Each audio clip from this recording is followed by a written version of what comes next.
बिस्मिल्लाहिर्रहमानिर्रहीम। अस्सलाम वालेकुम। कैसे हैं तमाम दोस्त? उम्मीद करता हूँ बिल्कुल खैरियत से होंगे।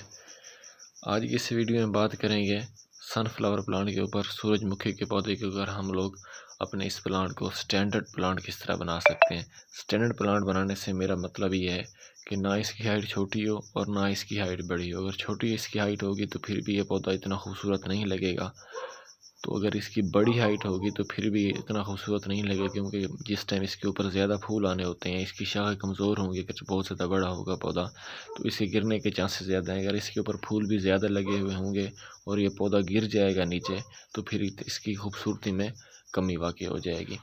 तो सबसे पहले जो आपने इंतखाब करना है, हाईब्रिड वैराइटीज़ नहीं लगानी है। अगर आप लोग हाईब्रिड वैराइटीज़ लगाएंगे तो उसके ऊपर सिर्फ एक ही फूल लगता है, क्योंकि वो कमर्शियल लेवल के लिए होती हैं। उसकी एक हाइट ज़्यादा हो जाती है, फूल एक लगता है, फूल का साइज़ बड़ा होता है, इसमें कोई शक नहीं, लेकिन उसकी एज कम होती है। आपने एक ऐसी देसी वैरायटी का इंतखाब करना है जिसके ऊपर फूल बहुत ज़्यादा लगते हों, फूल उसके ऊपर बहुत ज़्यादा लगते हैं। बाकी आप उसकी जो हाइट है उसको आप लोग मेंटेन अपनी मर्ज़ी के साथ कर सकते हैं। ये जो वीडियो में आप लोग पौधा देख रहे हैं, इसके ऊपर मैं एक पहले भी वीडियो बना चुका हूँ, जिसमें मैंने आपको बताया था कि हमारा जो पौधा है इसकी ग्रोथ अच्छी नहीं चल रही। मैंने इसी पौधे को गमले से निकाल कर डायरेक्ट ज़मीन में लगा दिया था, ताकि इसकी जो ग्रोथ है वो अच्छी हो जाए।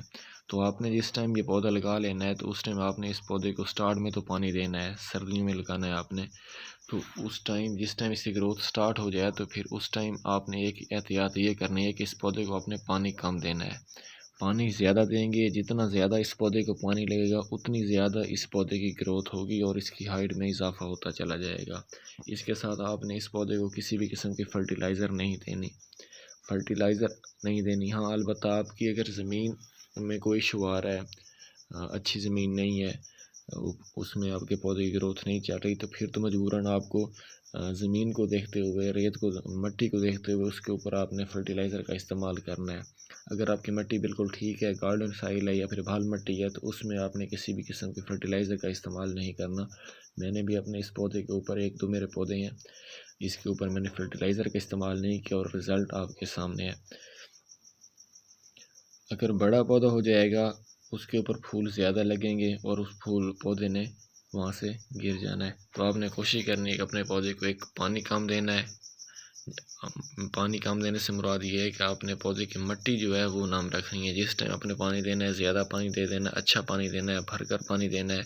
और उसके बाद जिस टाइम इसके ऊपर आपने किसी भी किस्म के फर्टिलाइज़र का भी इस्तेमाल नहीं करना।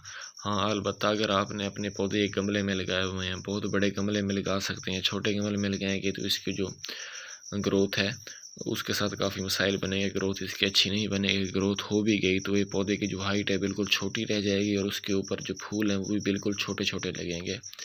तो उसके बाद अगर आपने इसको बड़े गमले में आप लोग लगाना चाह रहे हैं, बड़े गमले में आपने घर से लगाया है, तो फिर आपने उस हिसाब से इसकी केयर करनी है।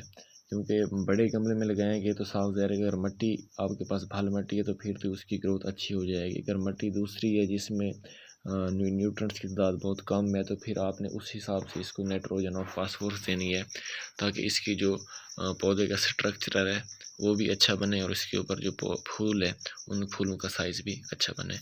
तो उम्मीद करता हूँ आपको इस टॉपिक के ऊपर, सूरजमुखी सनफ्लावर प्लांट के ऊपर, ये वीडियो अच्छी लगी होगी। अगर इस वीडियो से रिलेटेड आपको कोई भी सवाल है तो आप लोग लाजमी पूछें। इंशाल्लाह मुलाकात होती है बहुत जल्दी एक नई वीडियो के साथ। तब तक के लिए इजाज़त दीजिए। अल्लाह हाफिज़।